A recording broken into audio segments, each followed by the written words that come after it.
Hi and welcome to Spooky Series I Need to Continue. So this is going to be a video letting you know every single spooky series that I'm currently in the middle of, and there's going to be 12 in total. The first one is Teen Killers Club. I have finished book 1 and I need to finish book 2 and 3.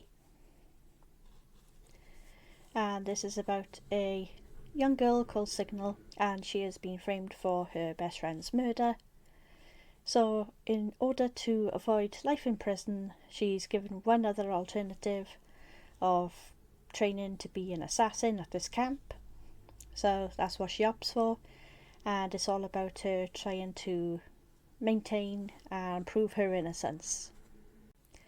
This is a really gripping thriller, and they are less than 300 pages each, and they are absolutely gripping, enthralling, and I cannot wait in order to continue on to the series. I read the first book about a year, maybe 2 years ago now, so I'm looking forward to finishing that out. The second one is the Double Trouble Society by Carrie Hope Fletcher. This is a spooky middle grade series about two best friends that go and accidentally wake up this curse, and it's all about them trying to right their wrongs with a witch and her evil witch sister. One witch is good, one witch is bad, and it's really cute, really wholesome, and I absolutely adored the first book, and the second book has literally just come out this month. So cannot wait to fit that into my spooky season reads. The third one is the Evelyn Jones series by Phil Hicks. I read the first and the second book and need to catch up on the third book. And the series of Evelyn Jones is about a young girl called Evelyn Jones that goes to the seaside town with her mother and stumbles across this really old bookshop, and she absolutely adores books. She goes in and meets the eccentric bookshop owner, who tells her to look in the back for the ghost stories because that's what she's really into, and she finds this collection of ghost stories, but one of the stories has actually been crossed out. So it's all about her getting together with the bookshop owner's, I believe it's nephew, not his grandson. I could be wrong, it could be his grandson. And them solving the mystery together. Their friendship is really wholesome. There's really atmospheric vibes. It's completely and utterly spooky, and I just love it.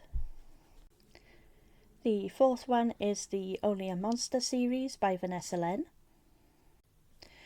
I absolutely adore Vanessa Len's work. I adored the first book.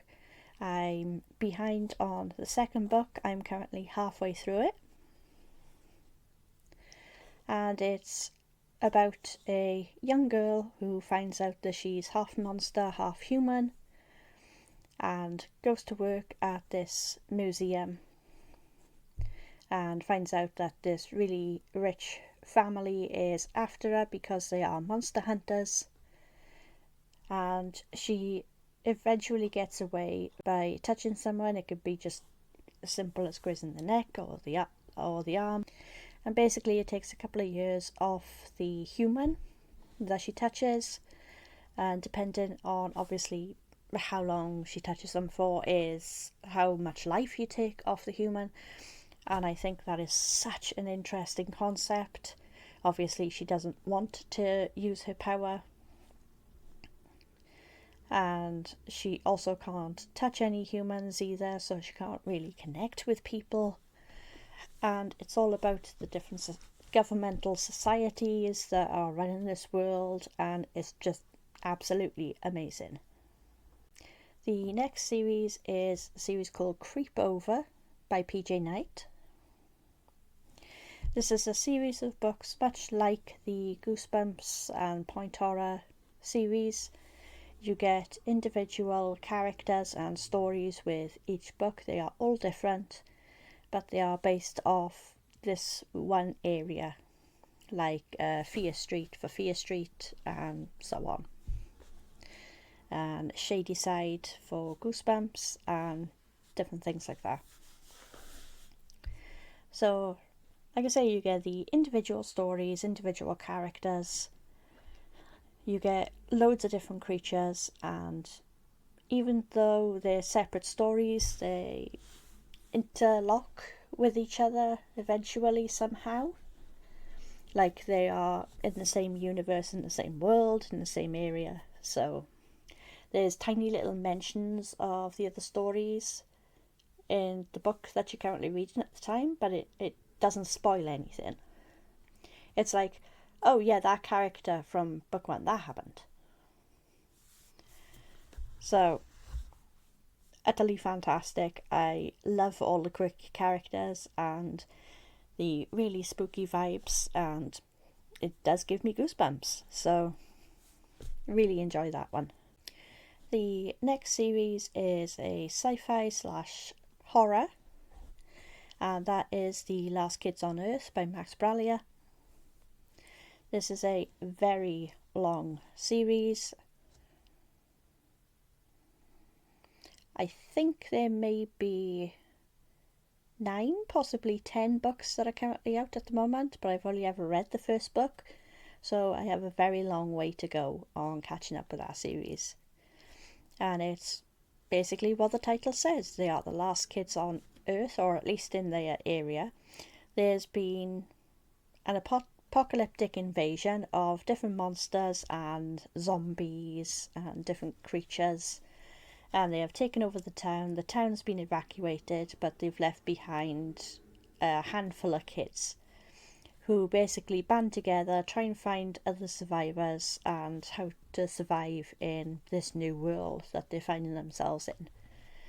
And it's really quirky, really fun, and the illustrations are amazing in the books, and I'm really highly anticipating reading the rest of the series.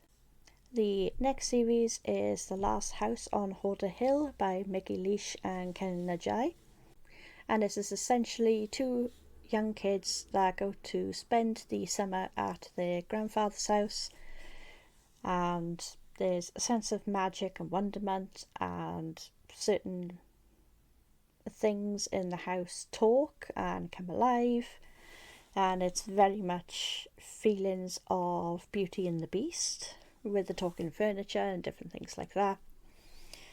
And yeah, there's a lot of enchantment, a lot of magic, and their grandmother years ago went missing, and they think the grandfather knows more than what he's letting on. There are 3 books currently in the series that are already out. I've read the first book, but I need to catch up on books 2 and 3. Next up is Circus of the Dead by Kimberly Loth. Circus of the Dead is literally about this young girl called Callie who goes to help out her uncle as he is a big cat tamer in a circus on a swamp. And when she gets there, it doesn't look like that much or that impressive, but come midnight, everything changes. You have all these lights, they are full of people, and the acts are really intriguing but look a little bit dangerous. And she has to work out what's going on. Are they in fact real? Is she really in trouble? And when she gets there, her uncle knows nothing about her coming to visit or to help out. So there's an underlying mystery there as well, which I absolutely love. And it's a bind up of 4 books, which I have read them all. However, there is a spin-off series of about, I think it may be 11 books, and I haven't read any of the spin-off series yet. So that's one I definitely need to catch up on, and it is called Circus of the Dead Chronicles. And these individual spin-off series books are the backstories and futures of the individual characters that are within the circus and on the island.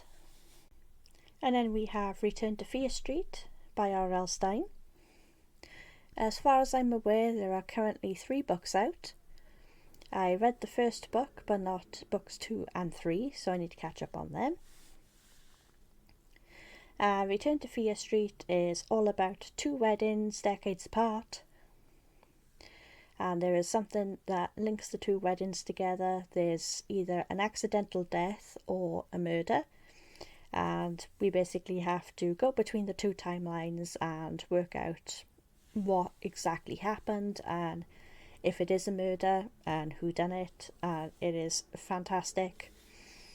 I love the original Fear Street series and I'm so glad to be back into this world. It's absolutely amazing and I really missed it. I love the characters and the stories are so gripping and I just love getting back to the series. It just feels like coming home. Next up we have The Everlasting Chronicles by K.G. Rouse. There are 5 books in the series and I've read 1. This is about Everly and she sees dead people. And basically the spirits have haunted her ever since she was a little girl. But there is one that has stayed with her since childhood and has protected her, and she calls him Shadow. Because that's basically all he is, it's just a shadow. She's never really seen any defining features, but he's always there and presents a feeling of calm and peace and protectiveness. He slays the demons when they get too close to her, and it's all about her finding out who she is and why she is this way. And I found the first book so gripping all those years ago, but for some reason I never continued the series on, so I definitely need to catch up on that. Next up is the Cryptid Tales series by Brina Courtney, and again with this one is about a young girl who can see ghosts and her best friend Jeremy that also is a ghost. Her dad went missing when she was 6 and now her ghost friend Jeremy has gone missing as well. Fate intervenes when she meets this boy called Hugh, and he states that he also has her gift of seeing ghosts. So, as before, I read the first book to this many years ago now, and never continued it. So it's about time that I caught up again. I'll probably reread the first book though, as it's been so long now. And last by no means least is Blood, Flesh, Bone series by Juliet Vane. This is a trilogy, but it also has a prequel, so there are 4 books in total in the series, and I've read the prequel. And I'm going to read you a little bit of the synopsis for this one. At Rosebud Academy, the spirits have their own haunting melodies. Up until a few weeks ago, 18-year-old Lissa Anderson drank, smoked and partied hard. Now, though, she's determined to be the straightest arrow at Rosebud, an elite summer program for classical musicians. But the unrestful spirits in the old school have other ideas. A spooky old dorm, overprivileged students, and hours at the piano make the program into everything Lissa expected. What she didn't expect is her quick budding romance with a cellist, a series of thefts related to scary stories, or the ghost determined to get Lissa's attention. Dead men tell no tales, but dead girls do. Doesn't that sound amazing? So there you have it. That's my 12 spooky series that I'm currently in the middle of. So I actually hope to get to some of these in spooky season, hopefully all of them, but that's if I have time. So if you've liked this video, please like and subscribe, chat to me down below. Which spooky series are you in the middle of? Are you excited about a certain book for this spooky season? Let me know. And until then, I will see you in the next video. Bye!